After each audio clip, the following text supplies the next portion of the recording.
yang kami duga tadi adalah saksi memiliki semangat untuk memberikan keterangan dengan menunggu dari jam 1 sampai jam 3:30, 4. Tetapi kehadiran JPU justru diduga mengarahkan saksi itu pulang. Ya. Maka saya mengutip kata hakim tadi kepada jaksa berkali-kali menyatakan jangan berspekulasi.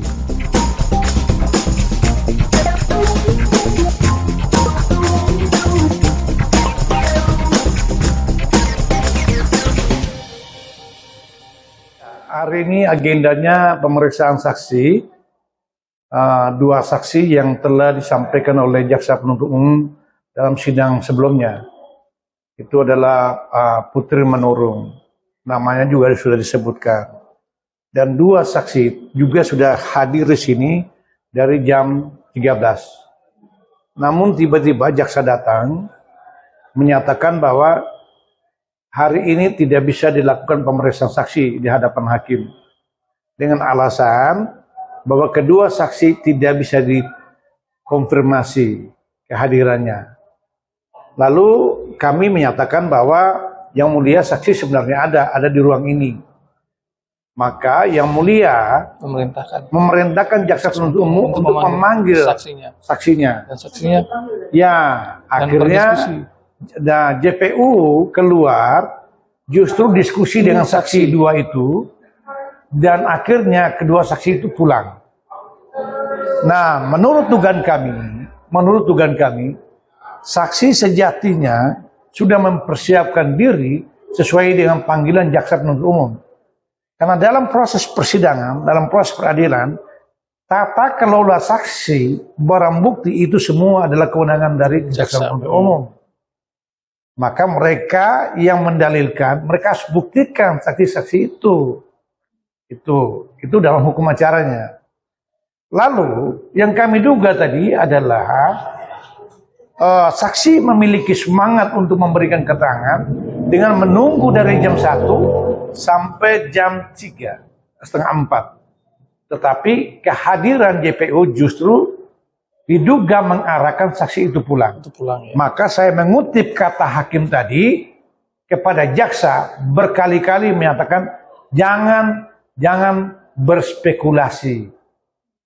Jangan lagi berspekulasi. Artinya dalam perkara ini hakim telah mencatat beberapa hal kejanggalan yang dilakukan oleh jaksa penuntut umum maupun keterangan-keterangan dari saksi. Jadi saya tadi sempat beradu argumentasi. Dalam argumentasi bukan perdebatan liar, tetapi kita berbicara tentang hukum acaranya. Ya. Bagaimana jaksa di dalam SK itu 6 orang, lalu tergantung kepada satu jaksa. Lalu SK buat apa? Itu yang pertama.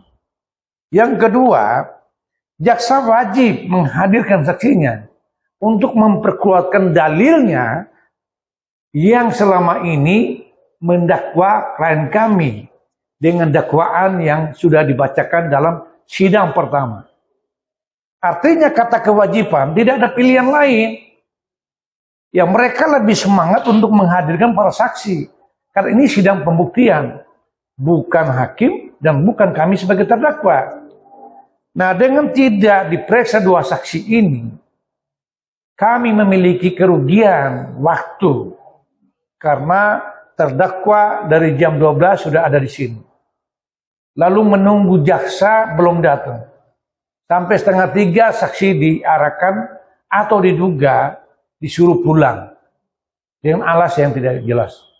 Jadi ini semacam perkara yang tidak memiliki kualitas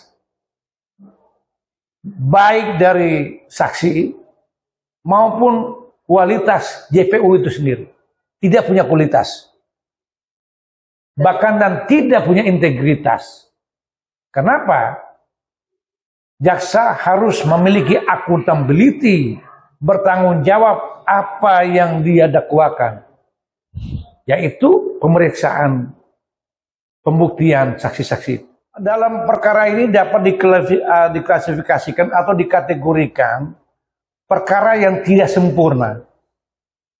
Nah, dalam teori hukumnya, perkara yang tidak sempurna itu menggunakan crime control model. Asal kecepatan, asal efisiensi, dan asal menuntut, asal mendakwa. Tapi tidak memiliki kecermatan di dalam proses dan mengabaikan asas praduga tidak bersalah. Itu teori gitu. Yang kedua, saya menyatakan bahwa ada 2 dakwaan yang dimunculkan dalam ruang persidangan ini. Ada 2 dakwaan. 2 dakwaan menggambarkan bahwa jaksa tidak konsisten mendakwa klien kami. Dengan 2 dakwaan model yang berbeda, rumusan juga berbeda, dan kerugian juga berbeda. Lalu kalau kita berbicara tentang pembuktian, satu saksi dengan saksi yang lain tidak memiliki kualitas, bahkan memiliki ada persamaan jawaban, mulai dari kata, kalimat, angka, semua sama. Bagaimana ceritanya?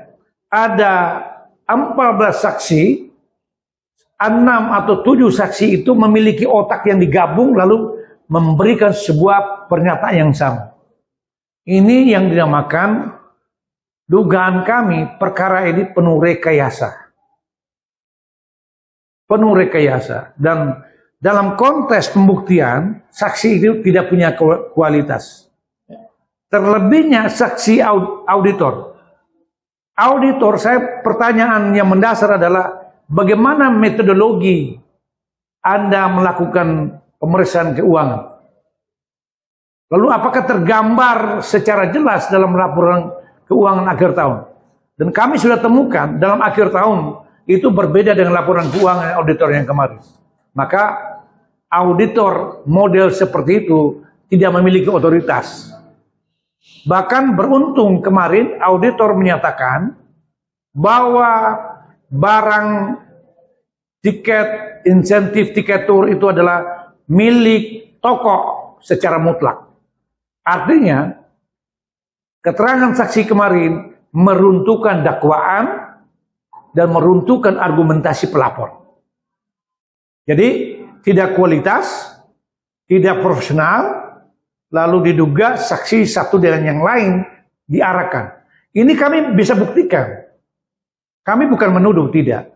Kami masih bisa menggunakan asas praduga tidak bersalah. Diarahkan di mana? BAP satu dengan yang lain itu hampir sama jawabannya. Padahalnya dalam waktu yang berbeda, dalam suasana yang berbeda, kok bisa sama? Siapa yang mengajar? Itu menjadi pertanyaan. Siapa yang mengarahkan? Itu menjadi pertanyaan. Siapa yang mengiring keterangan saksi itu menjadi pertanyaan. Tadi sudah disampaikan oleh Pak Dr. Nyoman. Pertama, ini sebenarnya kita berharap ya ada evaluasi dari Kejaksaan Agung gitu loh, terkait dengan tindakan jaksa penuntut umum tadi. Yang jelas-jelas apa yang disampaikan oleh jaksa penuntut umum tadi itu ternyata berbeda dengan faktanya. Dia menyebutkan bahwa saksi itu tidak dikonfirmasi. Padahal jaksa tadi sudah bertemu langsung dengan saksi dan berkomunikasi. Nah, inilah yang kita bilang kita juga berharap ini harus ada evaluasi lah bagi jaksa berkaitan dengan persoalan yang kita temui tadi. Ini baru pertama kita alami hal-hal seperti ini. Kalau memang dari awal tidak hadir ya tidak hadir gitu loh. Tapi kenapa saksinya hadir di sini? Dan alasan jaksa pun tidak masuk akal. Yang menyebutkan bahwa saksi ini ada perintah, ada tugas yang diberikan perusahaan kepada saksi. Padahal saksinya hadir di sini. Nah, ini kan sebenarnya menurut kita tidak sesuai dengan logika ya, tidak logis lah ya. Jamnya juga bukan jam kantor lagi. Bukan jam kantor lagi. Jadi ini yang menurut kita harus ada evaluasi. Kita minta kepada yang terhormat Kejaksaan Agung, barangkali ini menjadi bahan evaluasi ke depan ya untuk jaksa penuntut umum agar hal-hal seperti ini tidak terjadi lagi ke depannya. Kita berharap seperti itu dan kita yakin ya Bahkan ditegur oleh hakim. Ya, bahkan tadi sudah ditegur oleh Yang Mulia Hakim menyampaikan jangan berspekulasi ya. Ini kan tegurannya, poin penting dari Yang Mulia. Dan kita berharap kasus ini atau persoalan yang tadi tidak akan terjadi lagi ke depan. Dan kejadian hari ini semakin membuat kami yakin bahwa perkara ini memang dugaan kami ini dipaksakan untuk disidangkan.